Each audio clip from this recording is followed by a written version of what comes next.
Katotohanan sa malubhang kalagayan ni Angelica Panganiban kaya sumailalim sa operasyon. For the first time in 2 years, nakaramdam ako ng ginhawa. Wala na akong nararamdamang avascular necrosis pain. Iyan ang nabanggit ng aktres na si Angelica Panganiban sa pagbabahagi ng kanyang mga pinagdaanan noong unang linggo ng July matapos isagawa ang kanyang hip surgery. Nagresulta sa hip surgery ang mga doktor na tumingin kay Angge dahil halos lahat sa kanila ay ayaw siyang sumailalim sa hip replacement dahil masyado pa siyang bata. Ang operasyon sa kanyang kaliwang balakang ay kinailangang gawin dahil sa tindi ng sakit na nararamdaman niya noong ipinagbubuntis pa lang niya ang unang anak nila ni Greg Homan na si Amila Sabin. Hindi pa alam ni na Angge at Greg noon na ang sakit na nararamdaman niya ay isa palang karamdaman na kung hindi maaagapan ay maaaring magresulta sa hindi na nito paglakad pang muli. Noong 1 taon lang din naman siya na-diagnose na mayroong avascular necrosis. Ang inakala kasing sakit sa kanyang balakang ay baka dulot lamang ng kanyang pagbubuntis.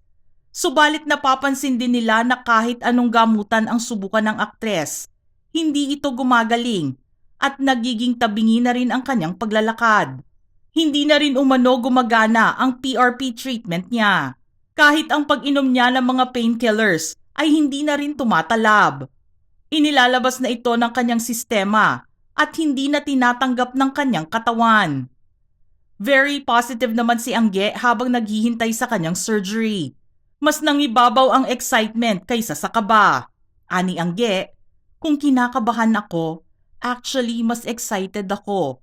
Gustong-gusto ko na itong mangyari. Gusto ko nang matapos yung nararamdaman kong chronic pain for the past 2 years. I'm looking forward to it.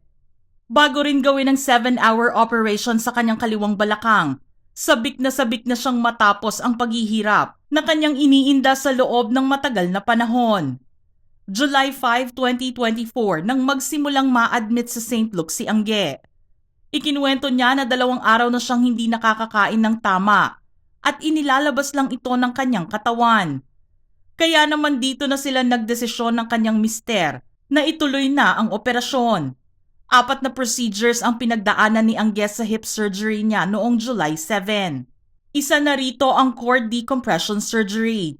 Binubuksan nito ang bony canals kung saan dumadaan ang spinal cord at nerves na lumilikha ng espasyo para malayang gumalaw ang mga ito. Ginawa rin sa kanya ang bone marrow aspiration. Isang pamamaraan kung saan inalis ang isang maliit na sample ng bone marrow, kadalasan mula sa hip bone, breastbone o thigh bone. Nariyan din ang pagbibigay sa kanya ng BMP o bone morphogenetic protein na maaaring mag-stimulate ng DNA synthesis at cell replication na nagsusulong ng directional differentiation, at PRP o platelet-rich plasma na maaaring gamitin upang gamutin ang mga degenerative na kondisyon gaya ng osteoarthritis, pati na rin ang tendon, ligament at mga pinsala sa kalamnan. Una na itong ibinigay kay Angge noon, kung saan umasa ang lahat na ito ang magiging solusyon ng pagkawala ng kanyang sakit sa balakang. Kung inyong matatandaan, inilabas ni Angge ang kwento tungkol sa kanyang avascular necrosis diagnosis at dinocument ang bawat pangyayari at pinagdadaanan niya habang nakakaramdam ng sakit. Ginawa niyang isa publiko ito para na rin sa kamalayan ng marami na hindi masyadong pamilyar sa nasabing sakit. Naalala ni Angge na una siyang nakaramdam ng pananakit sa kanyang balakang noong siya ay 6 months pregnant sa kanilang anak. Noong panahong iyon, inisip lang niya na mga karaniwang sintomas iyon para sa mga nagbubuntis. Ngunit nang siya ay manganak at magsimulang bumalik sa pag-e-exercise, ang sakit sa kanyang balakang ay nagpatuloy. Pero inisip lang ni Angge na baka pangkaraniwan lamang iyon dahil bumalik na siya sa paggawa ng mga physical activities at patuloy na nagiging aktibo. Ibinahagi ng aktres na ang mga physical activities na kanyang ginagawa ay mas nagpalala lamang sa kanyang kondisyon. Gayunpaman sa kanyang paglalakbay sa Palawan kasama ang mga kaibigan, dumanas muli siya ng matinding pananakit sa kanyang balakang na halos hindi na siya makagalaw. Aniya, hindi makalakad, hindi makapag-swimming, hindi maka-workout. Pag-uwi nila mula sa bakasyon, dumiretso kaagad sila sa ospital. Doon siya pinayuhan ng mga medical professionals na sumailalim sa therapy dahil hindi siya maaaring uminom ng anumang gamot dahil siya ay breastfeeding noong panahong iyon. Noong una sinabi ni Angge na siya ay naging matagumpay sa pagsailalim sa therapy sa loob ng halos 2 buwan. Ngunit pagkatapos ay nagsimula muli siyang makaranas ng paulit-ulit na sakit at madalas na rin itong umuulit. Doon na nagdesisyon si Greg na dalhin siya sa isang bone specialist na nagrekomenda na sumailalim siya sa platelet-rich plasma o PRP injection. Ang prosesong ito ay nagre-require sa mga medical professionals na mag-cultivate ng plasma mula sa sarili niyang dugo upang ma-inject ito sa apektadong buto bilang kanyang treatment. Paglilinaw ni Angge, namatay na yung mga bones ko sa balakang, kaya pala hirap na akong maglakad.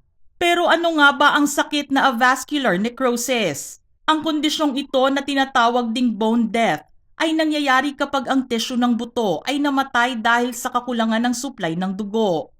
Tinatawag din itong osteonecrosis o bone infarction.